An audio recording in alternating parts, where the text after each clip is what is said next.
Every state has the right of self-defense and to secure borders to protect itself from hostile invasions and terror. Israel is a small state surrounded by Arab countries 650 times its size, some of which are large bases of global terror. Only 44 miles separate between the Jordan Valley and the Mediterranean Sea. After the Six-Day War in 1967, when Israel was attacked by 4 armies on 3 fronts, United Nations Security Council Resolution 242 stated that Israel was entitled to new defensible borders to replace the previous fragile lines from which it was attacked. What are Israel's defensible borders? What are its essential security needs? The Jordan Rift Valley, Israel's eastern frontier, forms a natural barrier between Israel and the countries of Jordan, Iraq, and Iran. The Jordan Valley rises from an area that is 1,200 feet below sea level to a hilly ridge of up to 3,000 feet, creating a steep 4,200-foot virtual wall opposite any force attacking from the east. The growing threat of global jihad activity near Israel's borders requires it to prevent infiltrations of terrorists and weapons.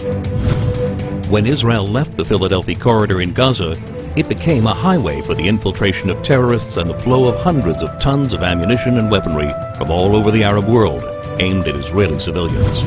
The Jordan Valley is the equivalent of Gaza's Philadelphia corridor in the West Bank. To defend itself, Israel must retain control over the Jordan Valley.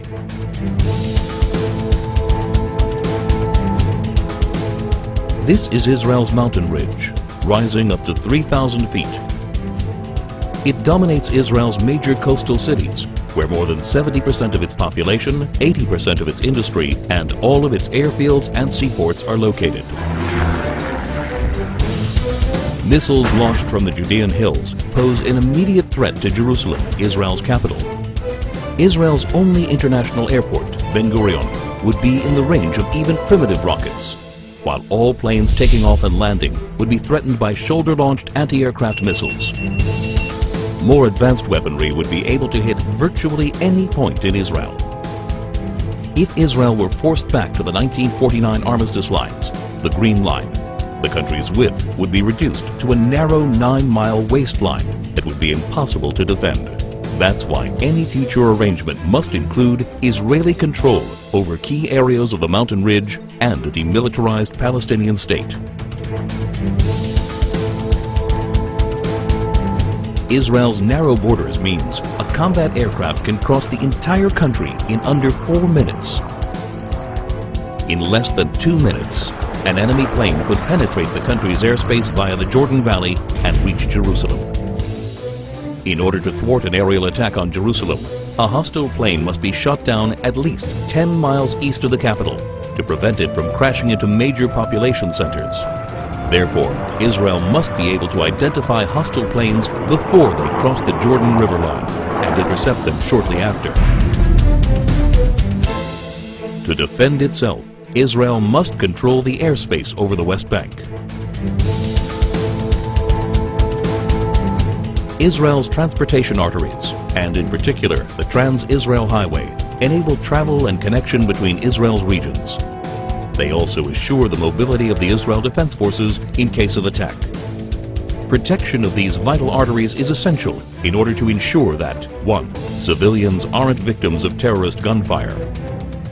2. Regions of the country cannot easily be cut off. 3. The mobility of Israel's defense forces is not hindered in the case of invasion. To defend itself, Israel must control its main arteries of transportation.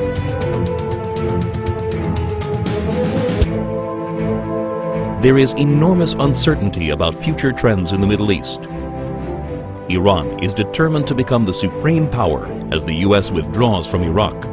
No one can guarantee the future of many of the current regimes in the region. Today, more than ever, it is crucial to ensure defensible borders for Israel.